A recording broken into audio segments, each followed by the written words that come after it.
Hey, rock and roll people, what's going on?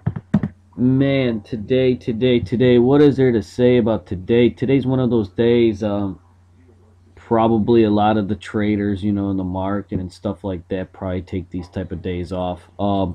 They're just a pain to trade. Man, it was a tight range. We're chopping around. It was red to green, green to red. It's one of those days where you just you go and you buy positions and you realize that you want to eat your brains out because you're going to get stopped out, and there's just when there's no trend, it's really hard to get a follow through on any type of movement. I guess probably on days like this we should either not trade as much or be maybe a little bit more selective, but that's how it goes. We're in that room, we want to make some money, so we get in some trades, and we had a couple good ones with SPRD, and a lot of people are in AXAS and some stuff like that, and AVRL was good too, but the rest of them were just flat, down a few pennies, and that happens. Most of my friends that have their own chat rooms, like Trader Stewie and a lot of those type of guys, they won't even trade on days like this, but it's just tough because there's no up or down, right? So you can't really short anything, you can't go really long anything. But that's just the nature of the game. Right now, we don't have any real, any new significant developments here, in the market. You know, we're chopping around here, like we always say. When we break in a box, we got to move around a few days in that box, and now we're starting another one up, up until this end, and it's gonna take some back and forth filling, and that's just how it goes. Um, I haven't seen anything too negative right now on the market.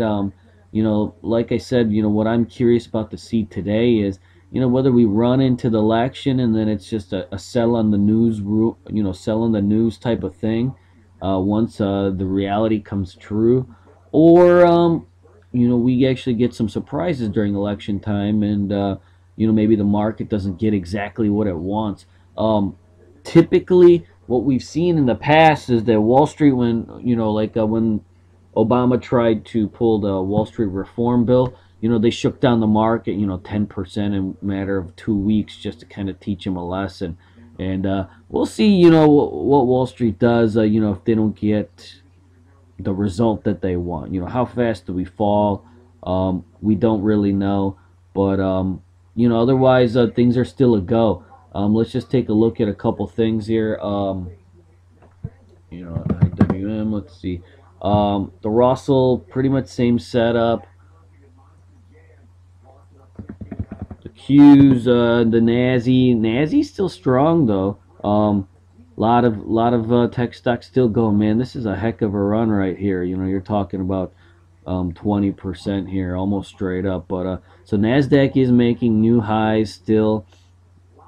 52-week highs. So tech sector is pretty strong, and the earnings in the tech sector are really strong. Sims just came out with the earnings that they were very good. A whole host of other ones.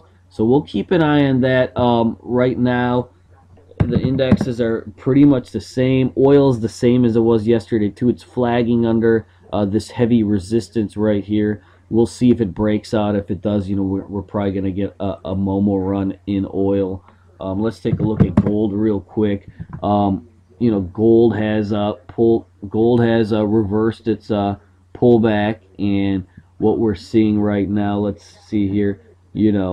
Right now it looks like if we get past this 32 level, attack to the highs is imminent.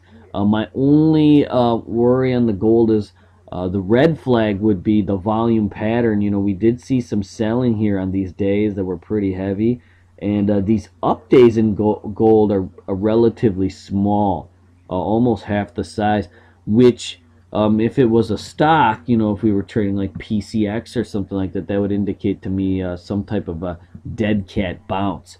And so that's going to be something that we got to keep an eye on is, does the volume come back in gold?